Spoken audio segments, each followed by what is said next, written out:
What's up, everybody from around the world? Richie Dolan here. Thank you very much, Google, for having us here live and with all our friends from around the world. I know we got Dubai in the house, Germany, Stuttgart in the house. We got in the house. We got Canada represented in the house. Shalom, my friends. We got our friends from Israel in the house. We've got folks celebrating a beautiful Happy New Year to all those folks in the world of Hebrew. We got people from Boston, Massachusetts, New York City. What's up, Manhattan? We have friends from all the way around the world showing up to blow it up with our very good friend, the Professor. What's up, everybody? My name is Richard Dolan here live for a conversation with people who are moving, shaking, and even in the Professor's terms, dribbling or ankle breaking. I know that he's on the move and time is limited, so we're going to get straight to it because we have some good news and we got some bad news. We got the Professor here, and he's got a very short timeline only because, well, we just kind of, got a very short timeline. But we've got someone else joining us, a surprise guest, picking up the slack for you, Professor. So no worries, no pressure, because I know you got things to get to. So let's give this guy a real big round of applause for joining us, the one and the only, the YouTube phenom, the Professor. What's up, champ? What's happening, man? Thanks for having me on. I appreciate you being here, man. I know that you're no stranger to the screen. I know you're no stranger of connecting with people. In fact, with millions of followers, millions more who are fans. I know that the whole world, even my grandmother at 88, wants to dribble and break ankles. I mean, you weren't built this way. You were born with this gift, man. How you been, Grayson? You got muted there, buddy. Hold on. You got muted. Okay. There we go. No, I've been great, man. Been great. Lately. No, you're muted again, brother. I don't know how that just happened. We back? You're good. Okay. Lately things have been great, man. No complaints. I think initially, when COVID hit, it curved everything. Social media, business, sports, two things that I'm in majorly. And it's funny because I had to be creative about ways to shoot things because a lot of people are apprehensive about playing basketball. But now the way it's kind of turned out is more people actually play basketball outside, which I kind of like specialize anyway. So that's been great. Well, and it's good to see that you've really been a very innovative individual who's pivoting, which you're no stranger to doing. But for the short period of time that we've got left, for those who are tuning in from around the world, of course, we've got lots of people tuning in to find out what the Professor's up to. You're largely known as one of the most influential individuals on all things social media. You've got millions of followers, millions of subscribers. Why don't we start there? How did you start to realize that social media was the way to go to really build your brand and who you are out there? So I actually realized it about 2006, I believe. So I was playing for the And One Mixtape Tour back then. Some of you guys might know what that is. It was actually a basketball tour that traveled around the world, and similar to Harlem Globetrotters, but it's not rehearsed games. It's like live gameplay. And I noticed at a certain point, people would say, "Hey, Professor, I love your stuff, man. It's great." And I'd be like, "You know what? Thanks so much for checking out the TV show." And what I'm referring to is the ESPN show that we have for 7 seasons. So I'm thinking they saw me on there, but they were like, "No, I actually seen your stuff on YouTube." So I'm like, "Oh, that's interesting." Then it happened to me over in Paris, France. Somebody was like, "Bonjour, Professor," and I was like, "Hey, how's it going?" And they're like, "We love your videos, YouTube." And I'm like, "Oh, okay." It's tripping me out. I was like, because ESPN at that point. Dude, you're tripping me out just trying to talk with a French accent. You're tripping me out right now. Hey, I'm actually 1/8 French, believe it or not. That was a sad effort for being French, but yeah. So anyway, I started to notice this thing was global. It was everywhere. Everybody had access to it. And so I started actually having my friends that were editors start uploading content to try to saturate YouTube with my content to hopefully get more bookings. And then when I found out about Google AdSense about 2009, and then I met actually like 4 or 5 people that were making a living off YouTube. They're making more than 10 grand a month. Then I started to get strategic and say, like, I started my own channel, and it's like, okay, how can we get serious and try to do some numbers? Hey, man, if you're just tuning in, this is the Professor talking some real gold here about how he became not only just a basketball phenom, but also a YouTube influencer. I mean, we've got people in from Africa, Love Grayson. it. We got people in from all around the world here. You got hello from Nairobi. You've got hellos coming in from, wow, people are in from New Zealand right now saying hello. Hey, listen, so I got to just tell a quick story because we've only got a little bit of time with you because I know you got to run. And Sure. I want to make sure that people got value. But I mean, as you know, and folks here understand, I've had the privilege of working with incredible legends, icons, athletes, celebrities. And my son's never been impressed by nobody. But the day I met the professor, I mean, that was the only day I actually arrived in my son's eyes. And I recognized in that moment two things. One is I was actually playing the wrong game all my life. But number two, and most importantly, is that when you're out there marketing yourself, you've got to also make sure that you are able to transcend other markets. You've got to make sure that you're speaking to the wider audience. Professor, tell me, man, how important has it been for you to realize that you're connecting with both young and older audiences and appealing to both? Incredibly important. So when I first got on YouTube, obviously I was connecting the dots for people. They're like, oh, we seen this guy on ESPN. Like, he's still hooping. Cool. You know? And then it came to a point where it was like, okay, I've got 17,000 subscribers on YouTube. And I was like, I got to get more strategic with this. Like, how can we do millions of views? I think my biggest video at that point was like 600K. But that was the one video that was like up there. The rest, 150K and below. So I'm like, how do we really do numbers? How do I get out of just the street ball market? How to expand it? Because at the end of the day, it's still basketball, right? So I had some help from a friend of mine. His name's Robert Monroe. I got to give him credit, dude. This guy helped me a lot. But we put our heads together and we realized it'd be better if we could try to hit a few different audiences. So he was accustomed to cosplay, and he told me how big cosplay was on the internet. And I was like, okay, interesting. That's not really my world. I see Batman, Superman in the theater. That's about it, right? But then we realized a lot of the big YouTubers early were pranksters. So prank was huge. So we're like, how do we combine all this with basketball? So we came up with dressing up as a superhero and hitting the park and playing people 1v1. So that way we could kind of hit three audiences. So we picked Spider-Man because it covered every part of my body. And then that's where the prank kind of comes in. You don't really know who this guy is, right? He shows up in schools of people and it's like, what the heck?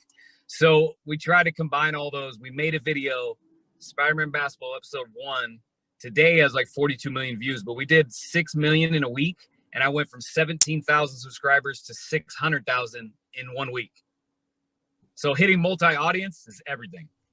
That's amazing that you're saying that. I mean, if you're just joining us from around the world, we've got the professor. And I mean, folks, you got to take a screenshot of this if you want to impress a nephew, a niece, a youngin, or a millennial, because I mean, this is a guy who's really, truly reshaped the way Google approaches influencers in the world. In fact, it was Google that introduced me to the professor when we first met at the All-Star. Oh, that's right. Back a few years ago in LA, and we had a chance to hit it off. I was walking with the second in charge Google executive who says, "Hey, dude, have you met Grayson?" I'm like, "Who's that?" And he's like, "Dude, you don't know who Grayson is, man?" I said, "Man, I had no idea."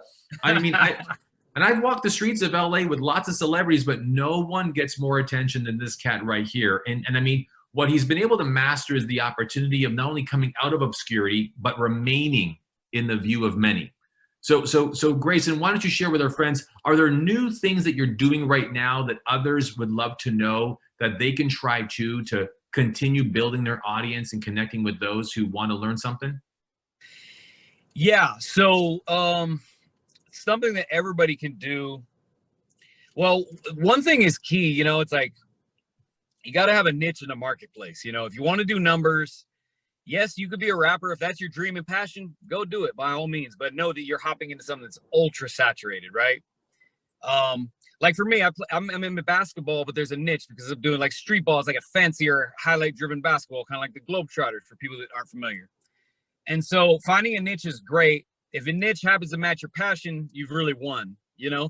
But what I'm realizing is too, and I'm taking notes from the younger generation. Like I was the first YouTube hooper, and now there's a big community of YouTube hoopers, and they're also gamers. So I'm taking notes from them. They actually make more money than me because in the gaming space, and some of them even do bigger numbers, even though their per video doesn't do as big a numbers as mine. By the end of the month, these guys are uploading every 3 days, and so the checks are a lot bigger, and they're hitting more people. So what I've learned is it's a quantity game. But if you can do quantity plus quality, you've really won. You know what I mean? So I'm right now focused on trying to upload more, but still keep quality. So, you know, hiring people to help me is what that comes down to. If I was just starting out and editing myself, that would require shooting simpler stuff, simpler edits that can be edited quick and go up, and I can solo it. Because when you first start out, you wear all the hats. Yeah, and that's tough because a lot of people that are here who are, in the business of making money their own way and winning friends and influencing people, they're doing it all. They're getting it all done. And how important have you found it to be understanding how technology works and how cameras work and how maybe even doing a little bit of editing works? Have you found yourself dabbling in that area while you were building up your repertoire and your reputation? Oh, it was big clutch, man. Very clutch. For people who don't know that terminology. But yeah, so basically, I wore all the hats when I started. I edited my videos actually until about 2014. So I learned on iMovie. iMovie, Steve Jobs, super user friendly. But then I went to Final Cut because you can make a little more advanced edit, but it's like just like iMovie. It's the same principle, right? You just can do a few more things. Final Cut Pro, $299. I would recommend starting with that for anybody who's trying to hop in and get their editing going.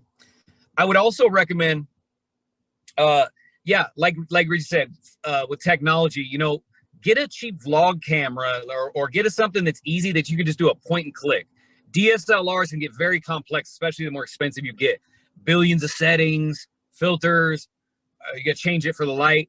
What I'm a fan of, especially for my friends who I've helped start their YouTube channels, is find a camera that's like, it could even be a couple $100s. You can find a really good one for about $1,000. But some you just turn on, point, and hit record, and you're ready to go. You know what I mean? It's going to save you a lot of headache at first. You can learn a more expensive camera in the process. You know what I mean? But I'm a fan of let's just start now. You know what I mean? Use your cell phone. The iPhone is great. You know what I mean? Get one of those little $15 tripods at CVS or Best Buy. Set that thing up. Boom. You just point and click. You're ready to go. And then the edit becomes very simple too. So I think learning the technology was key. You know what I mean? My friend Rob, who I was telling you, showed me how to use a DSLR 2013. I'm indebted to him. You know what I mean? That was big.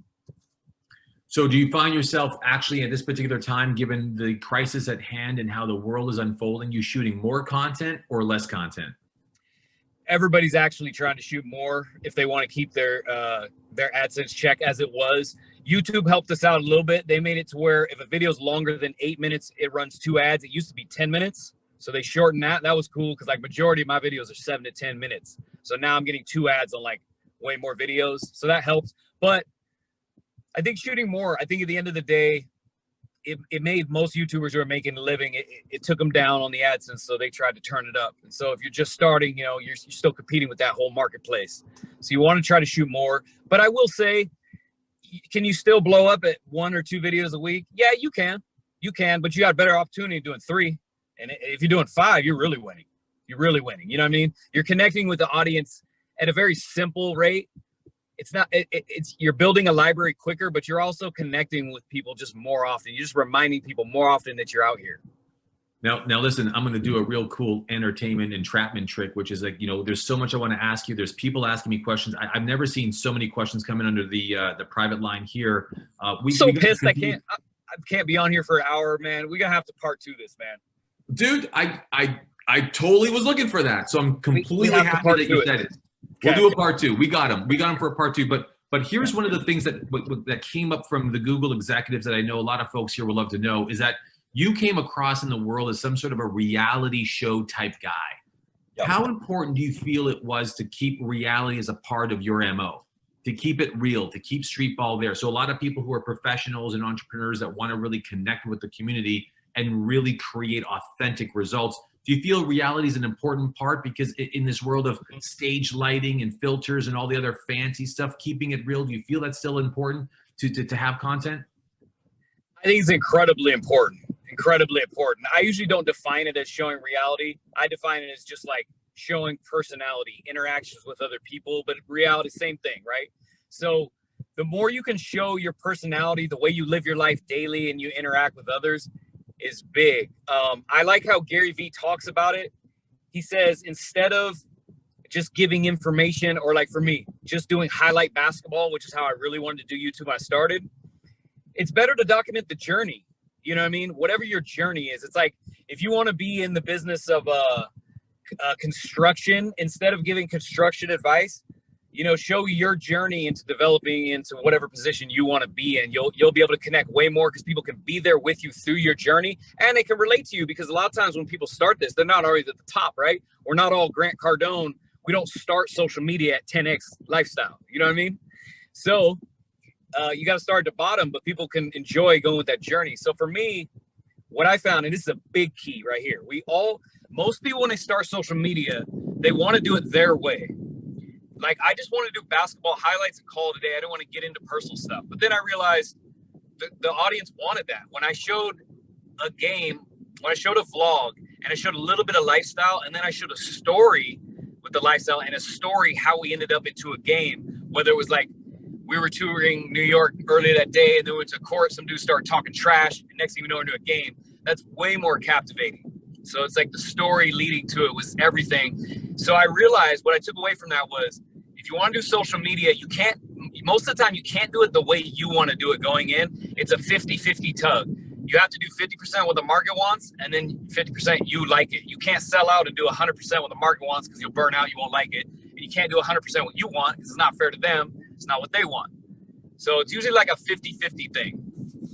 Well, listen, man, speaking on 50-50, we actually wanted to head off right here at this particular moment, because I want to meet you halfway as well. I know you got yourself overbooked, overextended, but man, in good graces. You're here with our friends.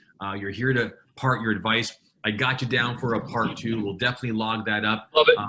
But folks, give them some love there in that chat room. Let them know how much you appreciate who the professor is as a YouTube phenom. We'll see a part 2 conversation. Hold your questions, folks, because we'll circle back with the one and only, the professor, when he's sitting still off court and with us. So Grayson, I appreciate you. God bless you. Man. You to be here, man. I'll circle back and we'll get that time going, okay? Hey, God bless, man.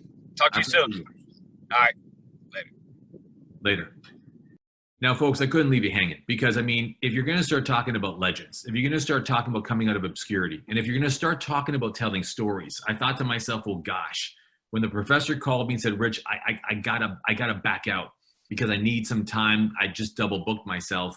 I said, well, who else could we talk to that has more stories than even the man himself? And so as I looked out and I realized I had reached out to a man by the name of Joe Cortez. Now, for some of you, you might be a little bit too young to know who that is, but Joe Cortez is a legend,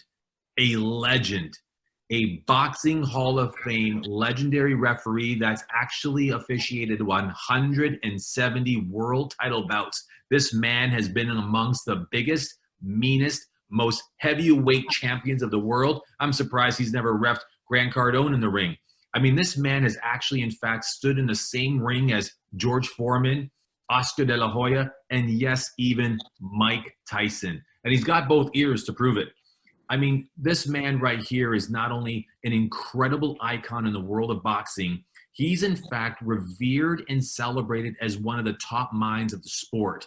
So I invited Joe Cortez live right now, all the way in from Las Vegas, Nevada, to join us to tell us a little bit about what does it mean to show up and blow up from his perspective in a ring. Ladies and gentlemen, let's give it up for Mr. Joe Cortez. Hey, how you doing, guys? Hey, I'm fair, but I'm firm. He's fair, but he's firm. You know, I try to do the best I can when it comes to boxing. I was always involved. And to this day, I mean, the other day I went for my blood test. I got a blood test to see if, and the doctor said, Joe, you came back positive with boxing in your blood, man. That's all we find is boxing in your blood. And I tell you, I eat, dream, sleep, everything has got to be boxing. I love it with a passion. I'm still involved, and I'm getting ready in a few hours to end up back to the MGM Hotel, where we have boxing tomorrow night. But I got to be tested.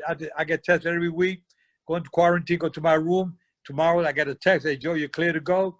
And then go get my meals, and I report to the convention room where we have the ESPN Boxing Plus every Saturday night to the end of the year. Every Saturday we're busy doing boxing. So, I'm glad to still be part of it. Well, listen, man, a lot of people don't know that aside from the fact that you've walked amongst the legends, I mean, on screen with the likes of Rocky Balboa and Eddie Murphy. I mean, you've been in feature-length films, but more importantly, you've been able to be in the witness of history in the making. I mean, in the world of boxing sport, you understand what it takes to be great. you've witnessed it. In fact, you're the only boxer that's ever had and performed 2 knockouts as a boxer himself in the same day. Ain't that right, buddy? In Madison Square Garden, the mega boxing. Can you imagine that? As a teenager coming up in the Golden Gloves and the Eastern Golden Glove Championships, you had to first win the Open Championship. Then 2 weeks later, you fight for the Eastern Championship. Here I'm a 17-year-old little punk, thinks I was the best guy. I mean, I thought I had it all. And you know what? I was just having fun. And one night, Madison Square Garden, semifinals and finals, I knock out 2 guys. My brother knocks out another guy, wins the decision. And then from there, we go to the Nationals in Chicago, old Chicago Stadium, to win. We both won the National Golden Glove Championship, different weight classes, my brother Mike and I. It was just a great journey throughout my whole career of boxing. Not just refereeing, but prior to that, I had so much fun. It was unbelievable. Now, here's what's unbelievable, folks. If you're just tuning in, I mean, Joe, just so you know, we had our friend, the professor, just on, and he bounced. He sends his love to you. But, folks, you've got folks all the way from New Zealand here. We have Stuttgart, Germany in the house. We got Dubai in the house. I mean, you've got Los Angeles, Nevada. You've got people from the East Coast, West Coast, across Canada in the house. You got Miami in the house. You've got, let's take a look here. Sweden's in the house. Switzerland's in the house. You got people from all around the world. And, Joe, boxing is a universal sport. Everyone gets it. Everyone understands it. Why did you fall in love with it? Well, you know, I met a fighter by the name of Gaspar Indian Ortega. And Gaspar Ortega was a Mexican fighter, came up to New York in the mid-50s, and I was 12 years old. And he moved right next door to us, next building in Spanish Harlem in New York. And I started talking with him. Next thing, one thing led to another. And before you know it, my brother and I got involved with boxing. And then I met him when I was 12 years old. I'm 16. I'm already winning my first Golden Glove Championships in New York, Madison Square Garden, along with my brother Mike. And I mean, we made history in boxing, my brother and I, by being the only set of brothers to win the New York Golden Glove Championship 2 consecutive years at Madison Square Garden. They're winning the Easterns. And of course, at the Eastern Golden Glove tournament, every fighter was a champion from a different state, and knocking out 2 of them the same night. That was hard to believe at the age of 17. He had the age of 17 fighting for the Nationals in Chicago at the old Chicago Stadium, beating a guy by the name of Oscar German. And Oscar German happened to beat Emanuel Stewart. Emanuel Stewart was a great trainer in boxing. He trained some of the greatest fighters. He had Tommy Hearns. He had Michael Mora. So many fighters that he trained throughout his career, many, many champions. And he told me one day, Joe, are you a little skinny Puerto Rican from New York that knocked out, that beat Oscar German for the Nationals? I said, yeah, that was me. He said, well, that's the guy that beat me before he fought you. So I said, wow, Emanuel Stewart, the great Emanuel Stewart. I said, I beat the guy that beat you, eh? So anyway, it was a lot of fun. Then I turned pro when I was 18. Gaspar Ortega took me to Bakersfield, California, where I had my first professional fight. BoxRec got me for 10-1, but there were some fights that were not recorded on the records in Mexico. I have an 18-1 record as a professional. And I had a lot of fun, and I've been blessed.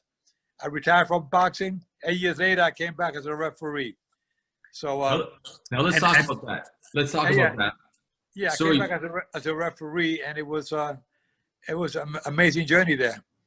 Well, I didn't mean to speak on top of you, Jojo, because I've seen your uppercut, and I want to stay clear of that, man. But I mean, for those who aren't just tuning in, you're met here with Joseph Cortez, the legend in the making. I mean, he is the myth, the legend. Over 170 bouts he's refereed, he's overseen. Let's talk about what you've witnessed in the ring. I mean, you've stood alongside some of the most incredible greats.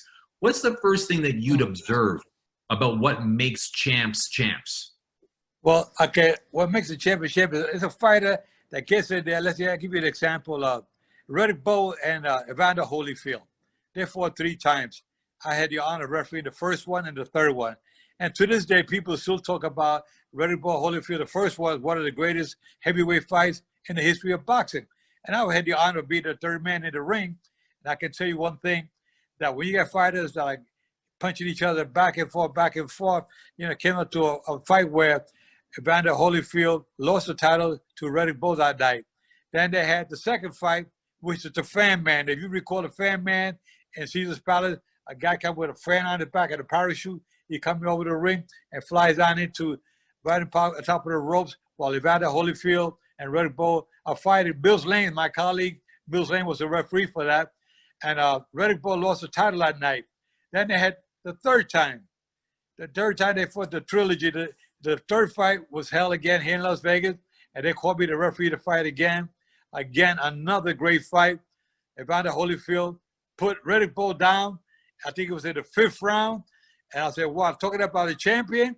He gets up and he puts out Holyfield down in the 8th round.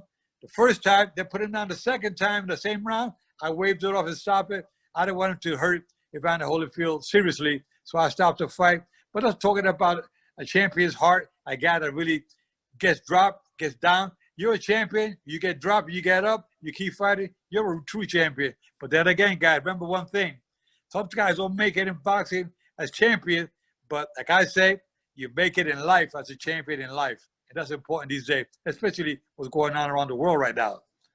Joe, you're dropping some gold, man. I mean, one of the things I'm picking up from him right now, Joe Cortez, legendary referee, is that if you get knocked down, you got to get right back up. And I mean, you don't measure what you do when you get up. You measure the time in which you're down, because every count matters. I mean, Joe, you got in my ear. Last I saw you had a lovely dinner in Las Vegas. I mean, it was so funny, folks. Like, here we are having dinner, and on the TV, there was ESPN actually playing the most legendary fights, and it was Joe in the ring with the fighters and off to my shoulder in Las Vegas. It was so cool to be able to hang out there and talk to you. We both share a number of friends together. One man who says hello, sends his love, is Sugar Ray Leonard. Now, tell me about what you remember the most from refereeing a fight with Sugar Ray Leonard. Well, let me first say hello to my good friend, Sugar Ray. It's an honor always being around his presence. He's a gentleman, first class all the time. And I love that smile on his face. I'm sure he has it on right now. He's a good guy. Yeah, and I remember him, next week will be anniversary. I think it's the 39th year anniversary of him fighting Tommy Hearns. And what a battle that was. And there's a referee named Davey Pearl here from Las Vegas. May he rest in peace. And he was a referee to stop the fight when Sugar Ray had Hearns up against the ropes. I think it was in the 13th round. It was a late round. And he had dropped him, and referee Davey Pearl had to stop the fight. But I'll tell you that Sugar Ray Leonard, for the fights that he had with Marvin Hagler, now you guys know around the world, Marvin Hagler, Sugar Ray Leonard, to this day, Marvin Hagler says, I won that fight, Joe. You know, every time he sees me, hey, Joe, come on, you know I want to fight. Every time I see Leonard, he tells me, hey, Joe, you know I kicked his butt. You know, it's a battle like wild forever, but you know what? Sugar Ray Leonard fought one of the most brilliant fights that night. He was really outstanding and fought smart. And I tell you, I give a lot of credit to Hagler for the warrior that he was, being a middleweight champion and a great fighter that he was throughout his career. And he's still around today. People love him wherever he goes. Sugar Ray Leonard, Marvin Hagler, I recognize as two legends in boxing. Well, you recognize legends. That's the whole point. And here's what I have to ask you. If you were to give advice to people, as if everyone here were boxers preparing for the match of their life, what are some of the things that you've noticed that great winners do to get prepared to fight the fight of their life that people can probably learn from and use in their own life? Well, let me tell you, being an ex-fighter myself, I can tell you I learned a lot and being around fighters. And I always tell them, you want to go places, you got to be focused, disciplined. You know, you have to really give it all you have. You can't start second-guessing yourself. Even if you lose a fight, doesn't mean that your career is over. That means that you got to go back to the drawing board, sit back and see where you made the mistakes. And in life, in general, we do the same thing. We make a mistake, we sit back and say, okay, I made a mistake. This didn't work out for me. Things are not going good. But you know what? I got to make things better. I got to turn my life around. That's what fighters do. They say, I did this wrong. I didn't train properly. I should have moved to my left instead of moving to my right. With this guy who has a good right hand, I should have been moving to my right all the time. I was going to my left, and I walked right into his power punch. So there's a lot of things. You sit down with your trainer, you sit back, you look at the replays, you look at the slow motion. You say, look at that. I should have moved there. I should have double jabbed and hook off a jab. I didn't do that. I just jabbed, and I moved, and I didn't double jab, and I didn't hook off a jab. And I should have been bobbing and weaving. And I was a stationary target. I kept getting hit. So I look at my mistakes. I say, okay, now this is what we got to work on. A good trainer will say, okay, Joe, this is what we're going to do. You go get in that ring, we're going to start moving that head. constantly moving that head. And I want you in your sleep, I want you jabbing. That jab should be going out in your sleep. So this way, when you're out there fighting, the jab's constantly popping. You're popping. Not just stay one and wait. And you got to move. Like Sugar Ray Leonard used to do all the time. He was always on the move. You know, Muhammad Ali, the greatest. You know, they were always on the move. You know, but I tell you, one of the greatest of all times is the great Sugar Ray Robinson. And Sugar Ray Leonard will tell you that Sugar Ray Robinson was the master of boxing. He can punch with either hand. He was a fighter that could go, as he's going backwards, he hit you with a left hook, sure left hook and knock you out going backwards. Not many guys can do that, you know? So you got to be smart. Sugar Ray Leonard copied a lot of that from Sugar Ray Robinson. And a lot of fighters who wanted to be great had a copy from Sugar Ray Robinson, because Sugar Ray Robinson had it all. But here's what I got to say about all of what just Joseph Cortez just mentioned, is that as he's talking about sparring, right, reviewing the tape, watching for what you did wrong, watching for what you did right, what would we call that in the world of business?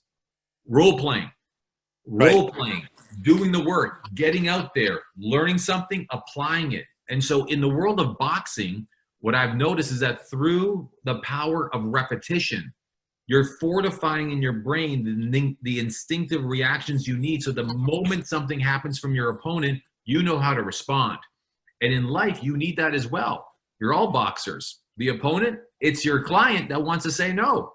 It's life. It's your woman. It's your man. It's your prospect. It's your client. So we all are doing battle in such a way. Wouldn't you agree with that analogy, Jojo? Well, I could tell you what I told a lot of referees when I get seminars around the world, which I want to continue to do, create an academy for boxing. We're going to do something online with you. We're going to be doing something soon that we can create classes online, which would be great. But one of the things I would tell people, be prepared for the unexpected. Because, you know, that's when you got, if you're prepared for the unexpected at all times, you know, you're not going to get people get away with try to get over on you, and you're not going to make as many mistakes as you normally do because you're being prepared. So you go out, when you get up in the morning, when you're shaving, getting ready, taking a shower, your mind should be already be thinking. The wheels are rolling already. They are to me every morning. Even before I get up, I'm thinking, I'm preparing myself for the day. What do I have ready to go? I know what I got to do that. I program myself every morning. At nighttime, I go to bed and I kind of unwind, but what I'm doing is I'm just digesting everything. So in the morning, I'm ready to go forward again. Get the wheels rolling to be successful. To be successful, you got to be a go-getter. You got to be someone have confidence in yourself and confidence in everything you're doing. You know, always believe you can do anything out there. Nobody going to stop you. Be like a champion. I'm going forward. I'm going to win. Whether it's in the ring or outside the ring, you can do it.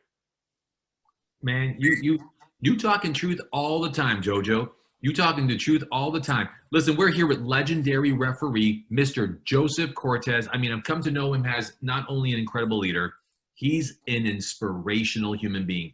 He gives back, he pays it forward, he helps people, he does great things. He's got the greatest heart I've ever come to know in the world of sport. I got to say that for the record, because I've gone through some tough times over the past few weeks. That man's been there for me. And I mean, we've just gotten to know each other. Hey, Joe, are you okay opening up the lines worldwide for some of our friends here who would love to ask you a question? You okay with that? Give me a thumbs up. Go ahead. I'm ready. Now, I can't confirm that they're going to be fair and firm questions, but I will monitor them. Listen, in this business as a referee, you got to have thick skin. And I know I'm going to have people that love me, some people are going to hate me, and that's okay. I accept it all, and I can give an answer. I can respond to anything you want to, good or bad. I'm ready for it. You know why? You have to be prepared for the unexpected. Oh my God, this guy's a walking, talking commercial for a better life, a 10X life. I love this man. Hey, Vincent Sundar from Edmonton, Alberta, fellow Grant Cardone licensee. What's up, brother? You got Joe Cortez right here, right now. Thank you, Richie. Mr. Cortez, love to you. Thank you. Hey there, brother. Same here, brother. I got one major question for you. Our man, Richard Dolan's going in the ring next year. What kind of advice do you have for him? I told him you're going to be bobbing and weaving. Keep it moving. Keep the jab going.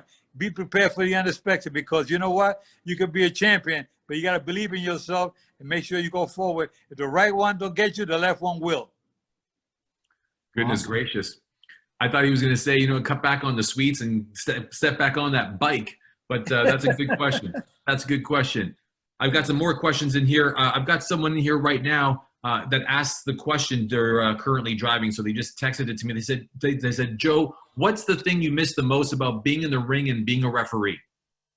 Well, I'll tell you, I don't miss anything being in the ring because I did it all. I did 35 years. I refereed 176 world championship fights. And according to BoxRec, I have over 1,000 fights that I referee in total. But the 176 championship fight, you know, I don't really miss it because I'm still involved. I'm the review official for the Nevada State Athletic Commission. I sit at the commission table. And if a referee makes a mistake, a human error, he could be on the blind side of the fight. He missed a punch. He thought it was a punch. It was a headbutt, and I can make the correction. So on the instant replay that like most sports have now, in boxing we started that about 5-6 months ago. I do the instant replay for the commission along with Robert Bird and Jay Nady, and so there's one of us at either covering the show for the night, or two of us. I'll do 4 fights for the night, and sometimes we do the championship fights. And I love doing that. I'm still like involved. I'm in a referee uniform to be part of the team, but I'm not in the ring. I'm outside the ring making the corrections for a human error by a referee. Well, that's a good segue. That's a good segue to a question we got from our friend here, Keith Uti, in from Calgary, Alberta. What's up, Keith? Hey, thanks, Richard. Hey, Joe. I love watching you referee boxing, and I love what you say. You know, I referee basketball, and you can only satisfy 50% of the people with 100% of the time because it's the way it is. But my key question is, what is the most real thing you ever had to say to a fighter to help keep the fight from going off the rails? Well, there've been fights where I've been involved with. I could give you an example. There was a fight that Robert Wangila, a fighter from Kenya, who was fighting. He was former Olympic champion. He was fighting. And he was fighting a fighter by the last name of Fernandez here in Las Vegas at the Aladdin Hotel. And it was in 1994. And Robert Wangila was winning slightly. He was ahead on the scorecard from what I understand at the end. I stopped the fight. Robert Wangila got hurt in the 10th round. And he got pushed down. I said, no knockdown. He pushed him. I told the fighter, don't push him. I gave him a count. I didn't give a count. But he got up. When he got up, I got close to the action. And I knew that he was a little dazed. He was a little hurt. He took a left and a right, and I jumped in and stopped it. And everybody was booing me because I stopped the fight. And he said, come on, ref, why are you stopping? I'm okay. The doctor came in the ring. That's the protocol. The doctor comes to the ring, examined the fighter, and the fans were booing the hell out of me. And, you know, it was a tough fight for both fighters. I had control of the fight, but they were both hitting each other. Nobody was going down until that 10th round when Wangila got hurt. And of course, when I stopped and I'm walking out the ring, fans were booing me because I stopped the fight. And the commission, I remember the commission said, Joe, not for nothing, I just want to know, why did you stop the fight? I said, well, I saw something there close up. He was like a foot from his face, close to my face. And I saw his eyes, the way they rolled back when he took those 2 punches. Anyway, he goes back to his dressing room. And 15 minutes later, they come running. There are people still booing me. They come running out of the dressing room. Hey, Joe, where's the doctor? They're going to get the doctor back there. The guy's having seizures back there. So they took an emergency, took him to the hospital. And I went home real quick after the fight. I changed, and I came back to the hospital. And I went to the emergency surgery area. The family, the fans, some of his friends, managers, trainers, they were all outside, his wife and everybody. And I went in, I saw the doctor coming out the surgery room. I said, Dr. Campana, how's he doing? He says, Joe, it doesn't look good. And it looked pretty bad. 2 days later, he died. You know, so these are the kind of things that in boxing that we're involved. Sometimes the fans will boo the hell out of you. Like you say, 50% of the fans love you, 50 hate you. But you know what? Sometimes we make a call. They were all hating me that night because I stopped it, not realizing I was making the right call. So I hope that answers your question. Difficult things that happen in boxing. That's one bad experience, but something that I pass on to other officials around the world to be on their toes, be prepared for the unexpected. Because if you see something, I'd rather stop at a punch too soon than a punch too late. Jojo, it's almost like, you know, you can never feel bad doing the right thing and sticking to it. Right, exactly. You know? So, hey, folks, we're here with Joseph Cortez. He's been really gracious with his time and his life, sharing with us some gold. I mean, for a lot of you here, I mean, I love examining folks like this, living legends who've rubbed shoulders with legends to find out the life lessons learned and how you can transmute a lot of the life lessons, the insides, the victories, and the breakdowns into everyday life. I know we've got some questions here. We got Yusuf in from Stuttgart, Germany, a fellow fighter. He wants to ask you a question, Jojo. What's up, Yusuf? Okay, that's one of my favorite countries. I love going to Germany when I was refereeing there. Had a lot of fun. I was treated so well in Germany. Every time I went there, it was a great experience. Well, Joseph, he'll host you because his parents go away often and he has the house to himself. So he'll love to have you over anytime you're ready to go over. You're welcome anytime, Mr. Cortez. How you doing, buddy? Good. How are you? Man, it's a really big surprise. I wasn't expecting you tonight, and everything you're talking about, it's connecting with my heart. I started boxing 10 years ago, and then since then I've been training also different martial arts. But I remember like 10 years ago, those were the first few moves I was learning, was like keeping my hands up, keeping my defense up and everything. And right now you were just talking about it, about losses, about how to come back and what to do. And the worst losses are not those when you fight and gave your all your heart, but the ones where you didn't really fight. And then at night you can't sleep and you just look at the ceiling. So right now I'm working with a boxer. She's on the German Olympic team. And the past weekend she had a really tough loss. And she didn't fight. I haven't seen her fight yet, but I talked to her manager and he was telling me like she didn't give her all. Like, what's one big advice that you can give her to motivate her to get back? Okay, first of all, what's her name? Her name is Leonie. Okay, well, one thing I can tell is that in boxing, Muhammad Ali, one of the greatest, has come back from defeats. Manny Pacquiao got knocked out pretty bad from Juan Manuel Marquez the fourth time they fought. I refereed the first fight, Marquez and Manny Pacquiao, and Marquez went down 3 times in the first round. He came back. Talking about champion. He came back, got off 3 times in the first round, and I let that fight continue. Any referee could have stopped it. And I'm sure you were watching and you must have said to yourself, oh my God, the referee should stop this one. And I didn't stop because I saw something in his eyes. I let it continue. He got a draw. And he came back at his second fight against Manny Pacquiao. He lost a decision. Close, controversial. Before the third time, again, close, controversial. And he said, they gave him another shot because they were great fights. And he knocked down Manny Pacquiao in the fourth fight. Knocked him out cold. So I hope that your fighter understands that just because you lose doesn't mean that's the end of the career. It's a learning process. I said that at the beginning of the show today. You have to sit back, go to the drawing board, and look at the mistakes you made and say, let me make the corrections. What did I do wrong there? I either didn't train enough, I didn't have the right sparring partners, I didn't throw the right combinations, I should have picked up on the style to know exactly which way to move. I wasn't moving my head enough. I was coming in straight forward when I should have been boxing more, using more jab, more combinations. And that's how you learn from the mistakes. So tell her it's a blessing in disguise because she learned from the mistakes and you come back better. Thank you very much, sir. You know what I love about that? That's great, Yusuf. Thank you so much from Germany. I mean, Jojo, you're talking about taking stock, inventorizing, track your progress. Also make note of your defeats and just keep learning from them. Keep learning from them. Keep learning from them. You're on a roll here. You got a lot of people coming in here wanting to ask you questions. So I don't want to dominate the space. You're so cool, right, Joe? Go ahead, put him on. I'm ready, man. I'm ready. Yeah, I'm going to throw it over here to Victoria, one of my dearest. I love this lady here on all things 10X. Hey, Victoria, you're here live with Joe Cortez. Go ahead, darling. Hey, Joseph. I want to say thank you for giving us this opportunity to speak with you. It is a big honor. But my question for you is, and during your boxing career and referee career, at one point in time, did you ever feel so overwhelmed that you just like, I don't want to do this no more? And if so, how did you push yourself to keep moving forward? That's a great question. Nobody's asked me that question before, but I'm glad you did.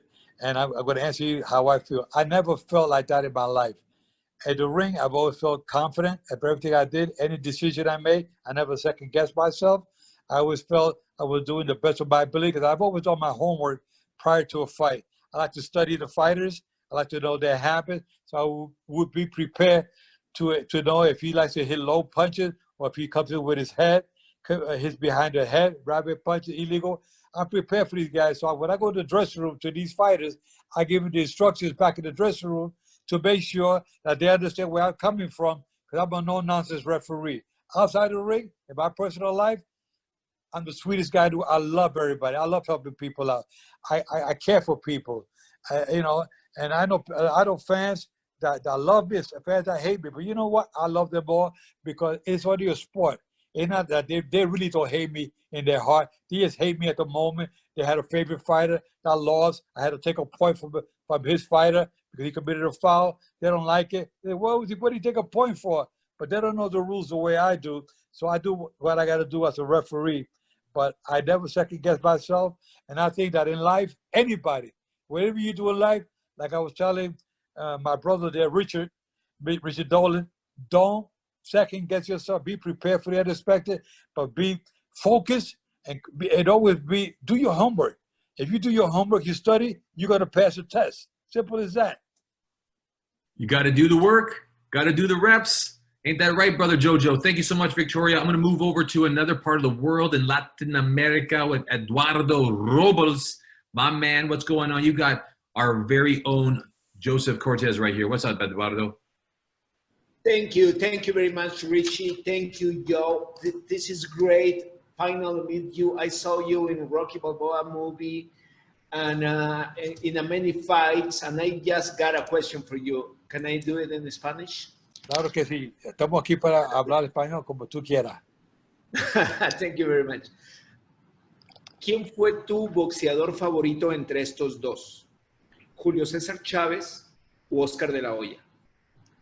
No, mira, yo como árbitro, yo no puedo escoger lado. Yo tengo que ser neutral siempre. Y yo cuando estaba en el ring con esas dos grandes leyendas, yo no puedo escoger lado. Y lo mío siempre es hacer mi trabajo. Y hoy en día estoy retirado hace 8 años y pienso igualmente. No tengo favoritos. Sabía que me ibas a decir que no ibas a tener favoritos. By the way, I just want to interrupt. What Eduardo's asking is who's the greatest interviewer of all time? And Joseph Cortez just said, Richard Dolan, second to none. I have nothing else to say on the matter. Just for those who aren't following Spanish. Just saying that. Eduardo, back to you. Okay, but you know, I'm going to interpret the question he just asked me to be fair with everybody. He asked me, Joe, as a referee, he said, I'm going to give you 2 fighters, Julio Cesar Chavez, Oscar de la Hoya. Who was your favorite? You know, I told him, as a referee, you could never have a favorite. You have to be neutral. I always train referees when I give seminars. You can't pick sides. And to this day, I feel the same way. That's my interpretation from in English from Spanish. Yeah, by the way, folks, and Eduardo, I apologize for speaking on topic, but if you're making notes, folks, the same goes for business. You can't pick favorites because then you compromise values, right? Exactly. You step over things, you take shortcuts, you overlook certain things. So you got to be committed to the result. And in Jojo's case, in Joe Cortez's case, he's there to officiate a fair fight. And I'm fair, but I'm firm.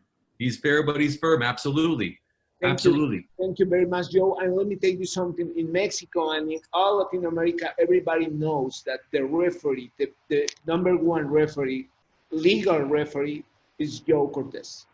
Thank you. You get that name. You're the #1 referee. And thank you so much to be here with us. Thank you. Gracias. Gracias a todos. What a good soul. Eduardo, muchas gracias, amigo. I mean, we've got incredible people here. Matthew Gold, what's up, man? You got Joseph Cortez right here. Bring it on. Hey, Joe. Hey, my question is about the movie Rocky Balboa. How was it being on that set and working with Sylvester Stallone? It was, let me tell you, it was an amazing experience for me. You know, let me tell you what happened. I was doing a fight in Las Vegas, and I was sitting down, getting ready to do my fight. I sit down doing the preliminary fight. As I'm sitting there ringside, I got a tap on my shoulder. It was Sylvester Stallone sitting with Sugar Ray Leonard. And he told me, Joe, I'm doing a movie. I want you to be the referee. And I looked at him. I said, wow, that's an honor. He said, oh, Joe, it's going to be an honor to have you as a referee for my movie, Rocky Balboa.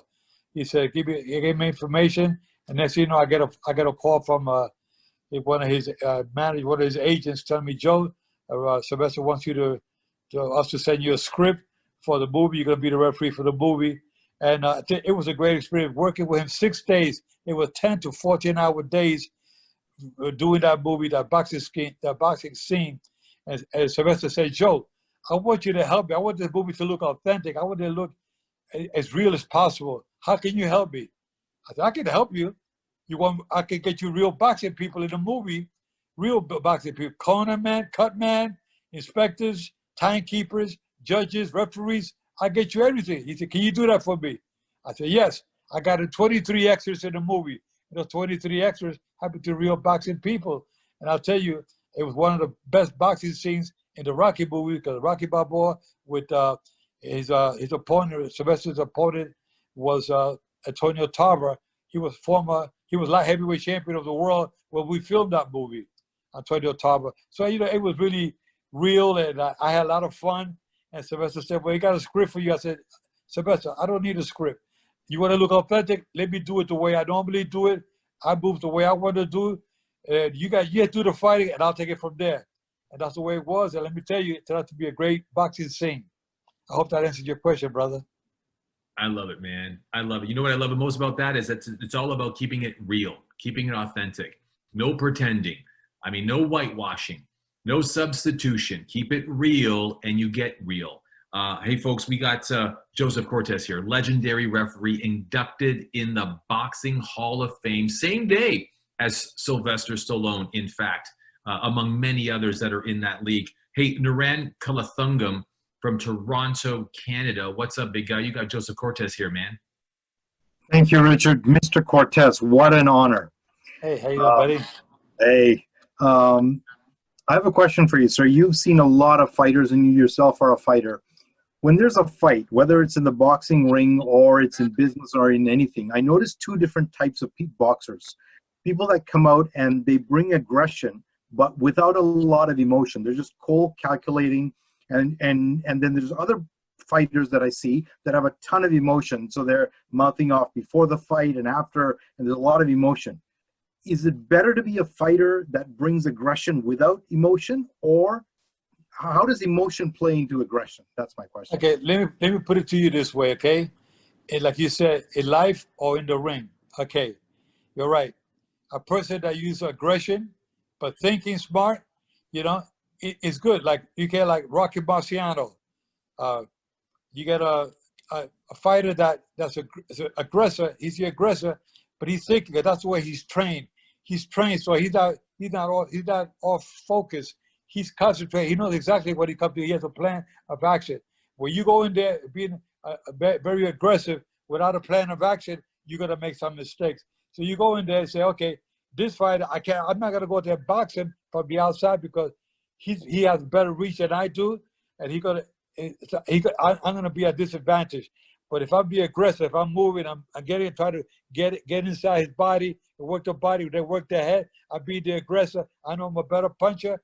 But then you adopt your style for that particular fight according to your body size, your strength, and your smarts.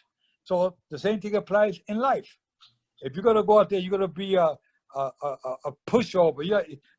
Are you gonna be taking advantage of people? You're gonna be somebody that knows that somebody's weak, and you're gonna take advantage of them. It's like playing a dirty game. You're not gonna get over. Eventually, you're gonna find yourself behind the 8 ball. You got to do it smart. If you know you want to get ahead of life the right way by doing things intelligently, smart, and with a good heart. If you're gonna do things to try to get over on people, it's not gonna work, because people, after a while, they get your number, and you know what? Once they got your number, you get knocked out. You're out of the picture. So the same thing applies in private life, in business, like you said before, and in the ring. I hope that answers your question. It does. Thank you very much, sir. It's amazing. People want to know at the end of the day, that would be awesome. But, you've got to, I think Marie asked the question. I'll cover Marie's question because she didn't want to ask it herself, I don't believe. But I've got a good question for you here from Marie O'Flaherty.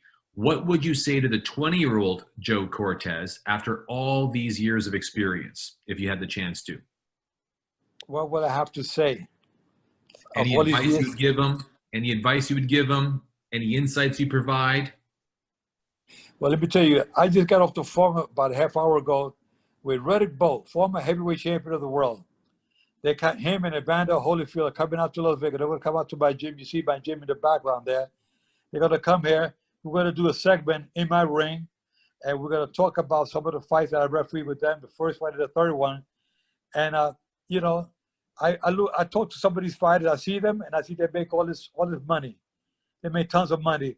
But unfortunately, they don't know how to invest their money. I say you get them when they're young. It's easy. It's hard to teach an old dog new tricks.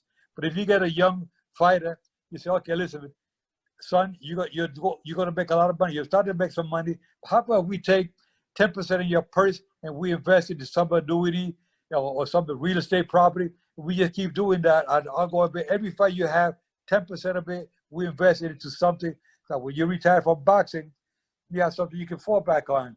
And I tell people, not only in boxing, but in life, and Richard Dolan can tell you, he's a businessman. He knows the people he's involved with, Stanley and Chad and Tim, a lot of business partners that we're involved with. We try to do the right thing, invest the money properly, and capitalize on certain opportunities that are out there, and then and develop them and roll it over to something else and keep rolling it over. And the only way you're going to make it in life is by thinking smart and thinking about what's going to be the next step. Not go crazy, throw your money out there, and splurging all that money, and you lose it all because you were not thinking properly. You need a good financial advisor to give you some proper advice, and you learn as you go along. But don't try to do it on your own. If you try to do it on your own, you're going to end up broke. And that's why I tell fighters, invest it, think wisely, get somebody an advisor to guide you in the right direction in order for you to be successful when it's all over. Hey, speaking of going broke, because we only have a few short minutes left, tell me, how much love do we have for our friend Mike Tyson? What was he like to be in the ring with? I refereed Mike Tyson on 8 different occasions. He said he came up to me when he was a young kid, 13 years old in New York, in Brooklyn, when I went to do some amateur fights. He said, Mr. Cortez, I came up to you and I told you I was going to be a fighter, and you gave me some good advice. You told me if I do the right things in life, keep myself focused and train hard, I could be champion of the world. I said, well, you know what? You did a good job, my man. You became one of the greatest heavyweights of all times. And, it was a great experience. Mike Tyson is a good young man, but don't get him pissed off, because you get him pissed off, he's going to go off on you. He loves kids. He loves kids. And when I said, he doesn't want people to take advantage of you. He doesn't want fighters to fight dirty. When he bit Holyfield's ear off, people thought that Mike